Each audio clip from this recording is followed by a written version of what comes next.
बात रख के बैठ जाऊंगा, घंटी मत बजाइएगा क्योंकि मेरा दिल थोड़ा कमजोर है। स्वतंत्रता से पहले दार्जिलिंग हिल तराई डूवर्स विभिन्न कानून और प्रशासनिक व्यवस्था के अंतर्गत शासित होता था, जैसे कि non regulated area 1961, semi regulated area 1861 and 70, non regulated area 1870 and 74, scheduled district 1874 और 1919, बैकवर्ड ट्रेड 1919 और 1935 और पार्शली एक्सक्लूडेड एरिया 1935 से लेकर 1947 तक। भारत स्वतंत्र होने के बाद पश्चिम बंगाल का हिस्सा बनाया गया दार्जिलिंग को, क्योंकि दार्जिलिंग तराई डूवर्स, उस समय दार्जिलिंग जिला बड़ा था, ये एक पार्शली एक्सक्लूडेड क्षेत्र था, इसलिए पश्चिम बंगाल के कानून हमारे क्षेत्र में लागू नहीं होते थे। उस समय कांग्रेस सरकार ने एब्जॉर्ब एरिया एक्ट 1954 लागू करके इसके माध्यम से पश्चिम बंगाल के कानून दार्जिलिंग और हमारे क्षेत्र में लागू करने की अनुमति दी गई और इस प्रकार हमारा क्षेत्र पश्चिम बंगाल के जितने भी लेजिस्लेटिव व्यवस्थाएं थी उसका हिस्सा बना।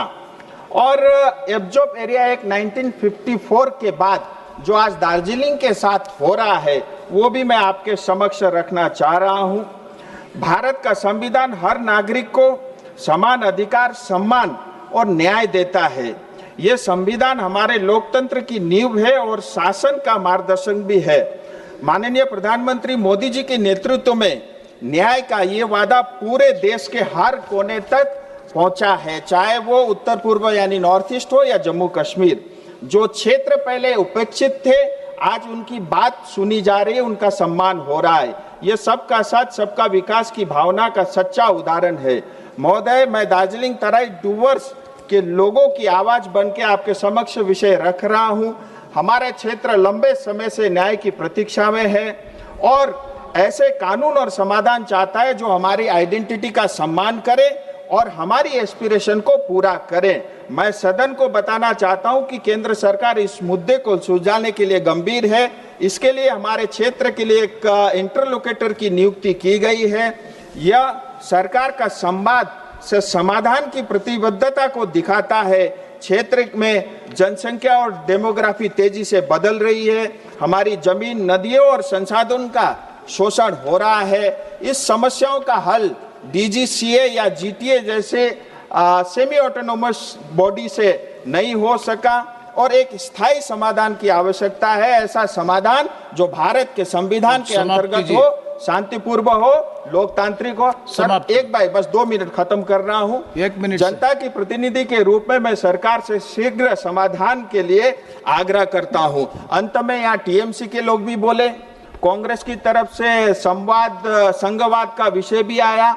कानून रिपील हो रहे, अच्छी बात है, वीडिंग आउट होना चाहिए, लेकिन सरकार को ये भी सोचना चाहिए जो कानून बनते हैं इस पार्लियामेंट में और जिन प्रदेशों में उन कानून को लागू नहीं किया जाता, जैसे मैं बताता हूं एफआरए 2006 दार्जिलिंग तराई डूवर्स में अब तक लागू नहीं हुआ। लेबर कोड 2020 पारित हुआ, लेकिन आज भी बंगाल के अंदर में रूल्स नहीं बने, जिसके कारण चाय बागान के श्रमिक जो है अपने अधिकारों से वंचित है। सीए से लेकर तमाम कानूनों का पश्चिम बंगाल में विरोध होता है और इस भारत के संविधान के अंतर्गत एक धारा, एक कानून ऐसा भी है जिसका नाम 356 है।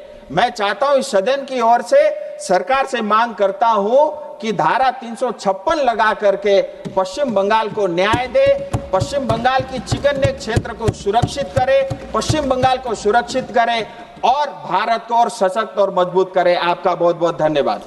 আমাদের ভিডিও ভালো লাগলে লাইক আর শেয়ার করুন, কমেন্ট সেকশনে গিয়ে জানান আপনাদের মতামত। আরও ভিডিও পেতে আমাদের চ্যানেল এখনই সাবস্ক্রাইব করুন এবং প্রতি মুহূর্তের খবরের আপডেট পেতে প্রেস করুন বেল আইকন।